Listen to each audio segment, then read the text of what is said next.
we need to talk about the gym. There's a dangerous idea floating around out there that art should be like a gym workout.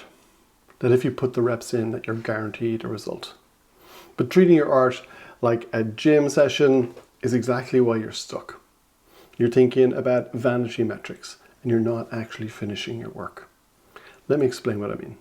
You could end up with massive biceps, but you're not able to run after a bus, or you could deadlift whatever, double, triple your body weight, but then struggle to chase your kids around in the garden, and it kind of defeats the purpose just going to the gym. Now, don't get me wrong, I'm not knocking the gym. I have been going to the gym this year to build functional muscle because, I'm in my 50s and I'm getting to the stage where I'm fighting that atrophy and I want to be a better runner. So I'm building functional muscle. So I'm not saying don't go to the gym, please. That's not where we're going with this. But I just wanted to say that I do think that in our modern mindset, we've gotten into this idea that there's a promise in the work that we do.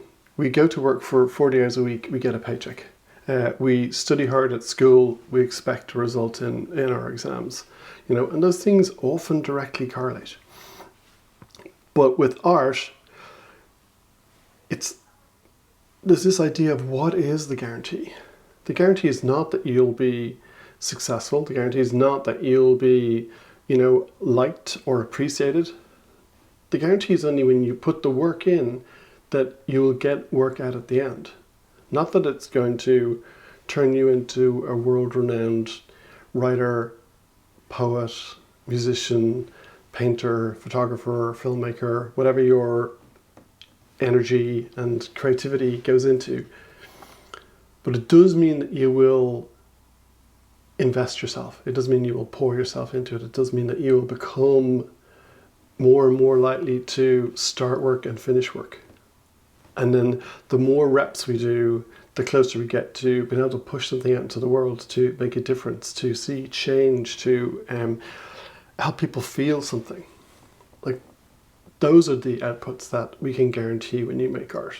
Not that you're ever going to get a #1 hit, whatever charts you're looking at. But I also think it's possible to spend a lot of time in your studio just noodling around. Like, hand up, I can absolutely spend 4 hours just tweaking one snare drum. And if you've been in your studio and you've just caught yourself stuck in this cycle, it's that kind of, not necessarily useless, but easy to fool yourself into thinking that you're making progress and you're making something. If you've got a computer in your studio, there's every chance that you're watching YouTube. You might be watching YouTube and watching this video now looking for inspiration. But that's not where inspiration comes from. Sitting in your studio, noodling away is not going to make a difference. You've got to be really intentional and really focused. And Seth Godin, in his book, The Practice, talks a lot about the practice. And to be clear, when he talks about the practice, he's not talking about dicking around in your studio, waiting for inspiration to hit. He's talking about actual building that functional strength, those functional skills that are going to hone your abilities, that are going to take you to the next level, that are going to even take you down weird rabbit holes and ways you never thought you could combine things and put things together. And that's fine. And that's part of the process. But a lot of it is about our ability to make a decision and to focus on getting something done, to actually finish that thing. That's huge. A lot of people I talk to, a lot of people who fill in the quiz on my website are struggling to even finish their projects and really want to get something fundamental done. And another thing that's really helpful is collaborating with other people, finding ways in which to connect with people that you share a bond with, seeing people outside of your space. Like, even in the video I had about Bjork, she spends a lot of time talking about the engineers that she works with, people who are able to hear her vision and use electronics or mechanical items to bring that to life, to create the music and the installation and her crazy ideas and turn them into the world. But she absolutely admits she can't do it by herself. It is about collaboration. I think that's really important.